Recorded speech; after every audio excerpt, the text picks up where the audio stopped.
तो दोस्तों, मैं आज आपको बताने जा रहा हूँ कि F I T I data को कैसे देखते हैं।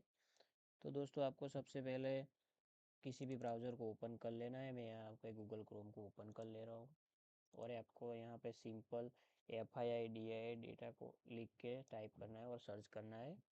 यहाँ पर आपको सबसे पहले ये दिखेगा N S C V S C वाला, जिसमें आपको ये वेबसाइट ओपन कर लेना है।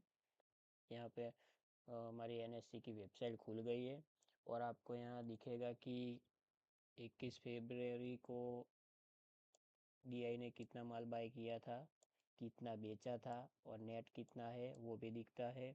उसी तरह हमें एफआईआई का भी डेटा दिखने को मिल रहा है।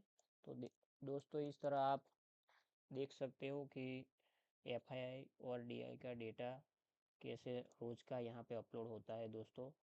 और ये डेटा आपको हर रोज़ शाम को यहाँ पर दिखने को मिल जाता है दोस्तों। तो ये एक महत्व है कि F I D I data कैसे देखते हैं। थैंक यू दोस्तों।